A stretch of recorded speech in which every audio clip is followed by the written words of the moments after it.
আমি যেটাতে কমফোর্টেবল আমি সেই কাজটা করতে বেশি স্বাচ্ছন্দ্য বোধ করব। আমি চাইলে তো আসলে সবকিছু হয় না, সবকিছু আমার হাতে থাকে না। আসলে মানুষ পারে না এরকম কিছু নেই, আর আমি তো নাচের মেয়ে, যে টাইপের যে কোনো নাচই করতে পারি। নীল চক্রের জন্য এই ফার্স্ট অ্যাওয়ার্ড পেয়েছি আমি, আর খুবই কম সময়ের মধ্যেই, মানে কেবল তো মানে ঈদের রেশ শেষ হয়েছে, তারপরে আবার ফার্স্ট অ্যাওয়ার্ড পেয়েছি নীল চক্রের জন্য, খুবই ভালো লাগছে। আর অ্যাওয়ার্ড পেতে আর কার না ভালো লাগে, আমারও সেম ফিলিংই হচ্ছে। আর সবাই এত পরিমাণে ভালোবাসা দিয়েছে, আর অভিনয়ের জন্য অনেক ভালো প্রশংসা পেয়েছে আমি এবার, তো সবকিছু মিলে খুবই ভালো লাগছে। এখন এই মুহূর্তে আসলে ওভাবে কিছু বলতে পারছি না খুলে, বাট এতটুকু বলতে পারি এবছর কাজের প্রেশার খুবই বেশি সিনেমা নিয়ে, এবং পরের বছর আই থিঙ্ক কোন ঈদে আমি বলতে পারছি না, বাট ঈদে আবার আমার সিনেমা আসছে, দেখা যাবে।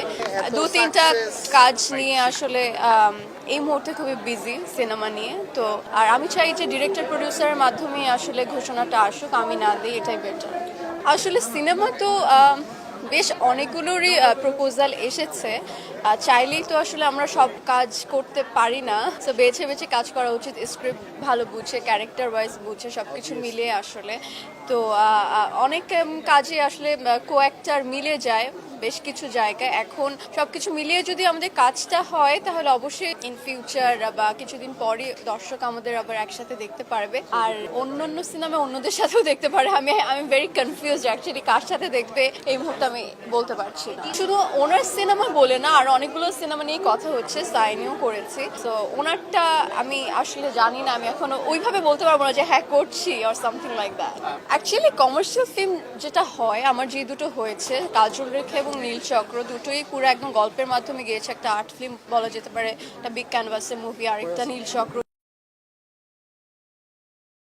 বলে, ওরকম ধাঁচের কাজই আমি করতে চাই।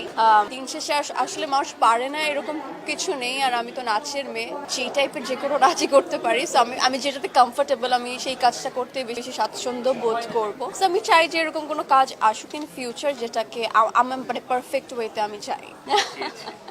আমি চাইলে তো আসলে সবকিছু হয় না, সবকিছু আমার হাতে থাকে না, সো দেখা যাক। আসলে কাজের ক্ষেত্রে আসলে যেমন কাজল রেখায় আমাকে একটু গেইন করতে হয়েছিল, কারণ আমি তখন অনেক শুকনা ছিলাম, বড়বেলার কাজল রেখাকে সবাই চেয়েছে বড় যেন একটু দেখায়। সো আবার এখন যে সিনেমাগুলো এসেছে সেখানে বলছে যে অনেক ওজন কমাতে হবে, সো আমি সেই চেষ্টায় আছি।